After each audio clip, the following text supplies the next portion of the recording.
Dzisiaj porozmawiamy o izolantach do płyt MDF. Dzięki współpracy z firmą Valeresa z Hiszpanii opracowaliśmy dwa izolanty. Jeden bezbarwny oraz biały, dwie wersje do izolowania płyt. W ostatnim czasie płyty MDF są coraz gorszej jakości. Już samo podkładowanie ich nie wystarcza. Niejednokrotnie struktura wewnętrzna tych płyt jest tak porowata lub tak chłonna, że mamy problemy z uzyskaniem równej i gładkiej powierzchni po podkładzie. Dlatego właśnie zostały opracowane te izolanty. Przygotowaliśmy 4 fronty do pokazania naszych izolantów. Fronty te otrzymaliśmy od właściciela marki B2 Design. Jeden z tych frontów jest surowym MDF-em, drugi front jest MDF-em laminowanym oraz dwa MDF-y laminowane, wyfrezowane. Kupując płyty MDF do produkcji frontów, niejednokrotnie nie wiemy, jakiej one są jakości. Bardzo często okazuje się, że ta płyta nie nadaje się do głębokiego frezowania czy też do lakierowania. Dlatego my, jako dystrybutor lakierów, wprowadziliśmy do naszej oferty właśnie izolatory. Jaki jest cel tych izolantów? W głównej mierze wzmocnienie wewnętrznej struktury tego MDF. W przypadku MDF laminowanych, po zebraniu tego laminatu, tak jak na tych dwóch frontach, odkrywamy wewnętrzną strukturę tej płyty.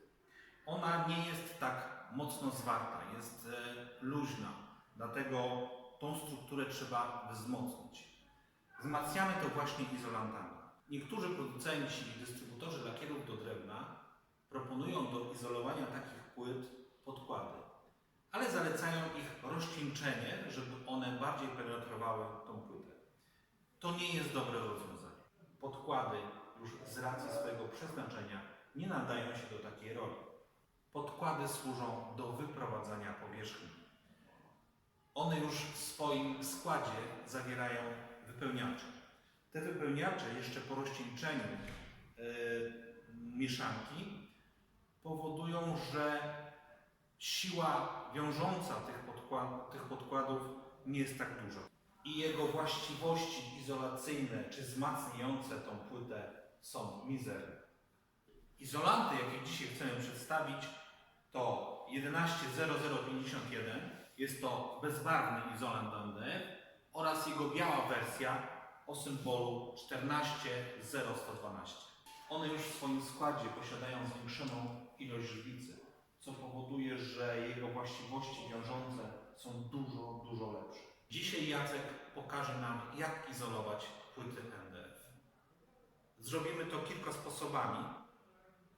Przez izolację całych elementów lub częściowe w miejscach frezowanych. Chciałbym, żebyście jeszcze zwrócili uwagę na jedną rzecz. W przypadku płyty laminowanej i frontów wyprodukowanych z takiej płyty, krawędzie powinniście lekko zeszlifować, aby laminat, który został naderwany w momencie przycinania tych fronty lub traktowania frezem, usunąć. Zawsze niewielka ilość tego laminatu po narzędziach tnących powoduje, że on jest lekko oderwany, co później może mieć wpływ na ostateczny wygląd tych frontów. Jeżeli chcecie zobaczyć, jak wyglądają gotowe meble z tych frontów, zapraszam na stronę B2 Design. Link jest w opisie pod filmem.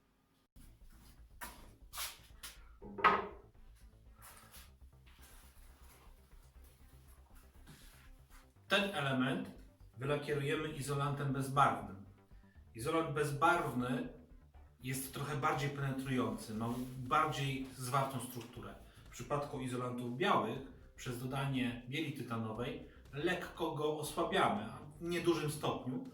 Ten biały barwnik pomaga nam w widoczności, co jest zaizolowane, ale izolant bezbarwny jest troszkę lepszy.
Tak jak w przypadku elementu laminowanego, polakierowaliśmy tylko same krawędzie.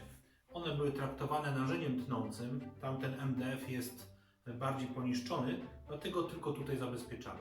Ale oczywiście można go całego polakierować.